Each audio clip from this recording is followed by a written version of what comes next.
Hi friends, ഞാനിന്ന് ഒരു ആവോലി fish curry ഉണ്ടാക്കാൻ പോവുകയാണ്. അതിലേക്ക് ഒരു അരമുറി തേങ്ങ എടുക്കുക. അരമുറി തേങ്ങ എടുത്തിട്ട് അതൊന്ന് ചെറുതായി ചൂടാക്കണം. വറുത്തിട്ട്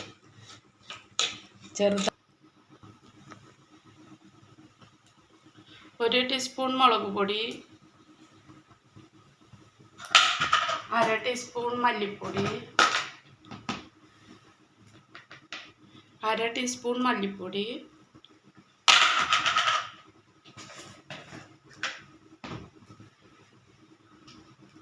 ഒരു 3/4 ടീസ്പൂൺ മഞ്ഞൾപ്പൊടി.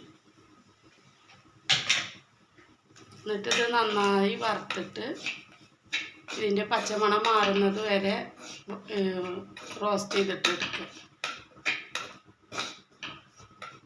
പച്ചമണം മാറുന്നത് വരെ ഇത് ഇളക്കണം. നന്നായി തേങ്ങ വറക്കരുത്. ചെറിയ ചൂടിൽ വെച്ചിട്ട് ആവി വിടണ വരെ മാത്രമേ തേങ്ങ വറക്കാൻ പാടുള്ളൂ. എന്നാലാണ് ഇതിൻ്റെ കറിയുടെ ഒരു ടേസ്റ്റ് കിട്ടുക.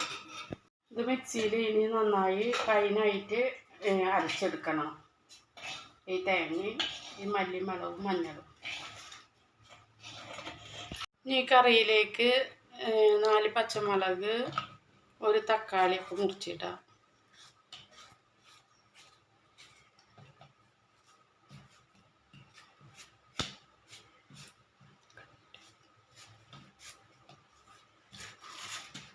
പച്ചമുളക് മുറിച്ചിടാം.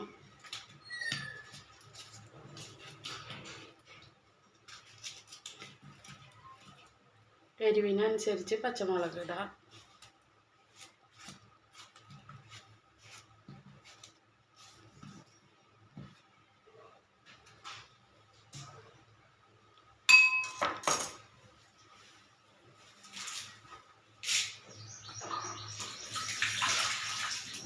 കുറച്ച് വേപ്പില ഇടാം.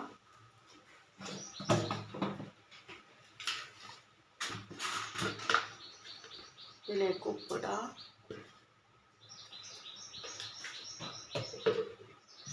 നന്നായി തിരുമ്പി ചേർക്കണം.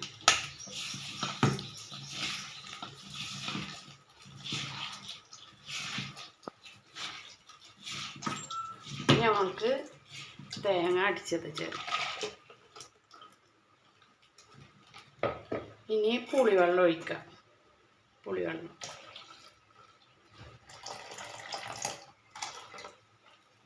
നന്നായി ചേർത്ത് വെച്ചിട്ടുണ്ട്. ഇനി നമുക്ക് കറി വെക്കാം. ഇപ്പോൾ കറി നന്നായി തിളച്ച് വറ്റി വന്നിട്ടുണ്ട്. ഇനി നമുക്ക് ഇതിലേക്ക് കഴുകി വെച്ച മീനിടാം.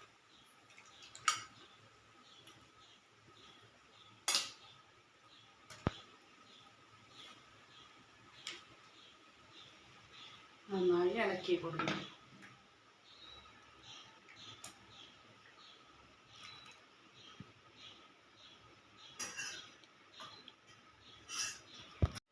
ആവോലിക്കറി നല്ല തിളച്ച് വറ്റി വന്ന് വെന്തിട്ടുണ്ട്. ഇനി നമ്മൾക്ക് ഇതിലേക്ക് ഉള്ളി കാച്ചിട്ട് ഒഴിക്കാം കേട്ടോ.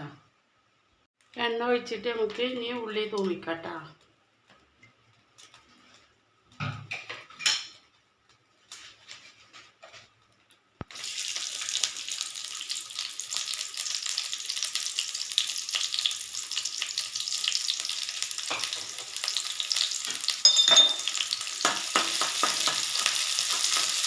ഉള്ളി നന്നായിട്ട് മൂത്ത് വരട്ടെ. കുറച്ച് വേപ്പിലൊക്കെ ഉണ്ട്.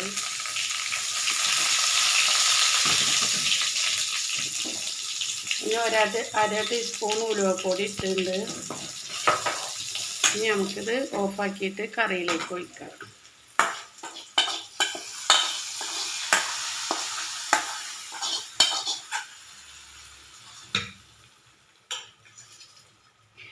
അപ്പോൾ ആവോലിക്കറി റെഡി. കുറച്ച് വേപ്പിലൊക്കെ ഉണ്ട്.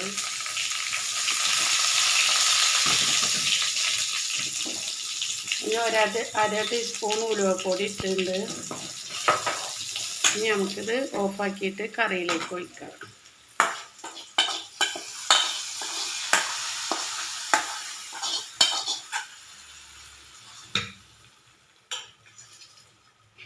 അപ്പോൾ ആവോലി നെത്തോലിക്കറി റെഡി.